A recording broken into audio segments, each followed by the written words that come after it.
All right, I want to express a insight that I'm just having as I'm having this discussion on you now about the importance of meeting your inner child, because your true and core basic inner child just lives in a knowingness of divine harmony with Mother Earth, in joy, freedom, and love. That's the true inner child. Now, when you have inner child trauma, the inner child is seeing something that is in disaccord with that core flow of divine joy and love, oneness ecosystem with Mother Earth. And the child does not have the voice or the ability to make changes to that thing that is wrong at that time. So the inner child holds on to that trauma until it becomes the adult. And the adult does have the power, the wisdom, the voice to be able to make changes to that the child found as a distortion, something that's out of the flow of the divine love, joy. So revisiting the inner child, or the inner child holding on to that trauma for the adult to now, with you have the ability to now do something about it, is this kind of beautiful relationship. So now, as an adult, relate to your inner child. Find out what's the distortion. Find out so that you can come back to that joy and freedom and living in love that the inner child's normal, natural baseline is. So that you as an adult can first practice by going in to the scene that the inner child had first experienced as a trauma, and visually be part of that situation and interact in that situation with the wisdom, the abilities that you have as an adult. Visually, going back into that situation, bring your adult self back right beside your inner child and interact in that situation and make that situation back into the harmonious love, joy that it's meant to be. And then once you've done that in your visual in that situation, you have a template for being able to do it in your real life. In fact, what happens is you go back into that situation and you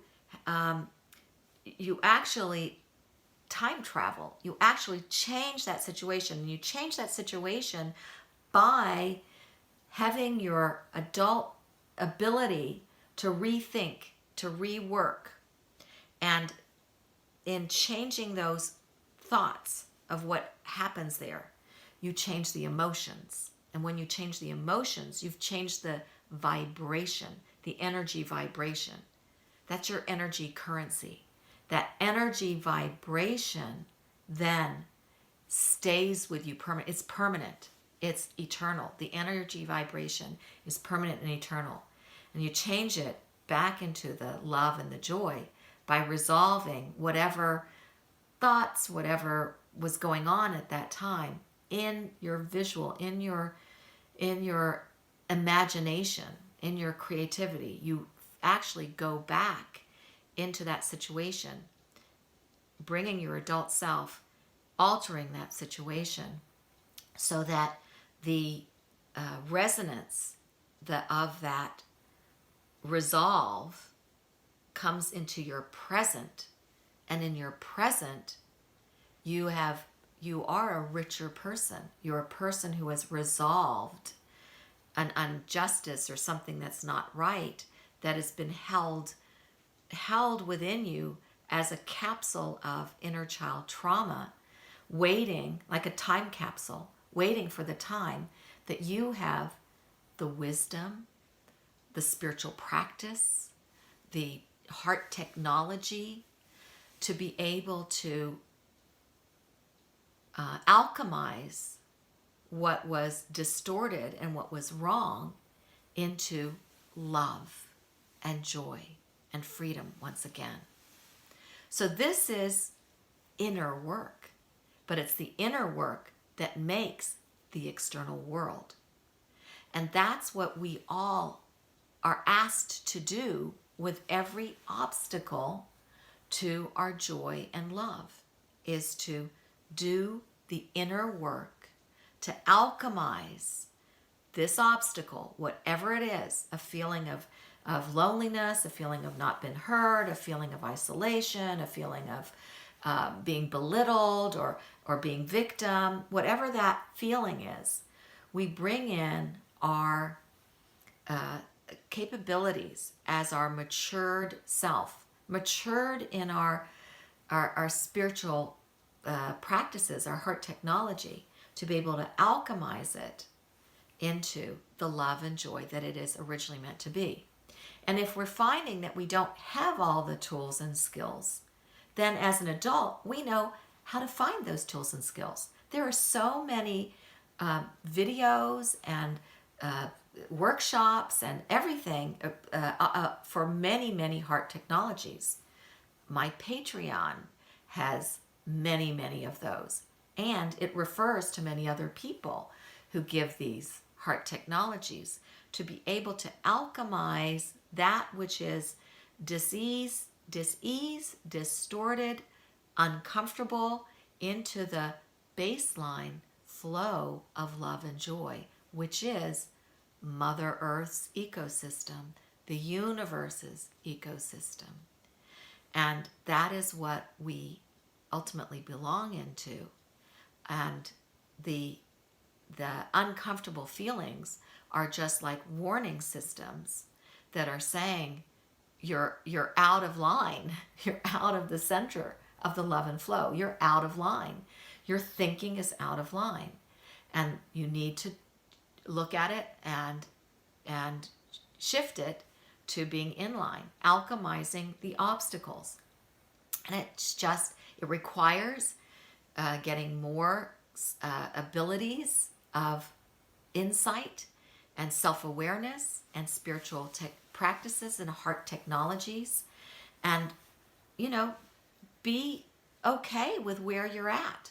If you are still struggling with alchemizing those child trauma capsules, time capsules, then it's just letting you know, get more heart technologies, get more spiritual practices and wisdom, download more divine skills and divine insights.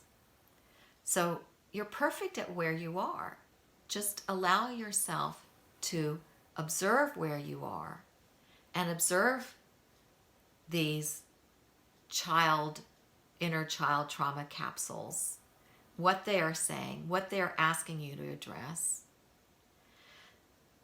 See how you can address them with your skills, the skills that you have. If you find that you're missing skills, continue in your life, your soul education, your soul growth through soul growth courses or heart technologies, breathing techniques, downloading directly from the divine cloud. And when we all do this, we've dissolved all these childhood trauma time capsules and created the end of that trauma world. And what's the end? The end is the beginning of something new, something fascinating. A world without inner child trauma capsules. What would that world look like? Right? What would you be without inner child traumas? That's what my nonprofit was all about. Or it's the World Foundation for Original Human Development. How would we be as adults? How would the world be without these capsules of inner child trauma impacting vibrational through the frequency, the energy of trauma and fear? How would we be without trauma and fear energies, and without investment of our energy currencies into those trauma, fear, grief energies, and investing our energy currency into joy and love? Man, what could we create then if we weren't always being held back by problems that we had to fix, always, falling into the hole and climbing out, right? What would our life be like if we were just going on the smooth path of love and joy? And even with every rock and obstacle, being able to alchemize that into greater love and joy. Wow. That's really something to chew on, right? Just gave you something big to chew on. Hopefully, you'll pause and meditate on what I've just said. You'll watch this again and you'll watch it again after a few months again. And you'll continue